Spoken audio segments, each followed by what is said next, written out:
Matindi ang pasabi at pasaring nitong si Coach L.A. Tenorio dito sa dating Magnolia Hotshots player na si Calvin Abueva pagkatapos nitong bigyan ng isang flagrant one foul nitong si Xavier Lucero. Sinabi ni Calvin Abueva ni L.A. Tenorio na ganyan naman daw talaga ito si Calvin Abueva at hindi na siya nagtataka kung na ganun ang ginawa nito dito kay Lucero. Alam na natin ang implikasyon nung sinabi ni L.A. Tenorio na meron na talagang record dito si Calvin Abueva na ganyan maglaro. Kaya nga hindi na nakapagtataka. Mabuti na lamang at hindi nasaktan itong si Xavier Lucero dahil alam natin siya ang siya ang number 1 local player ngayon ng Magnolia Hotshots. Kaya syempre hindi natuwa itong si L.A. Tenorio dito sa ginawa nitong si Calvin Abueva. Kaya nga marami nagulat nung flagrant 1 lang ang tinawag dito kay Abueva at sabi nga nung iba, dapat yan ay ginawa ng flagrant 2 dahil hindi talaga maganda yung foul na binitawan nitong si Abueva dito kay Lucero. Kaya nga hindi masaya itong si Coach L.A. Tenorio doon sa mga nangyari. Pero so far mukhang itong Magnolia ay hahayaan at palalampasin na ito at magpo-focus na lamang sila dito sa mga susunod nilang laro. At baka sa mga susunod pa na mga trades na gawin ng Magnolia para maging mas malakas itong kanilang roster.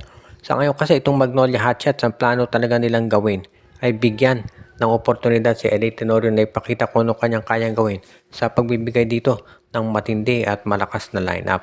Kaya tignan natin kung magagawa nga to ni Coach L.A. Tenorio ngayon sa pamamagitan ng pag-acquire ng mga top talents.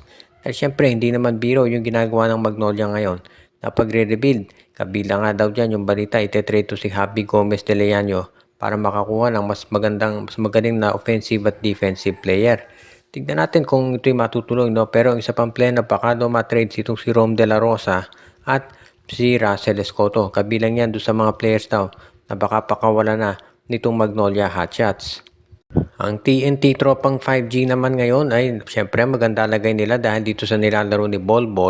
Pero pinag-iisipan daw ng TNT na palakasin yung All-Filipino lineup nila.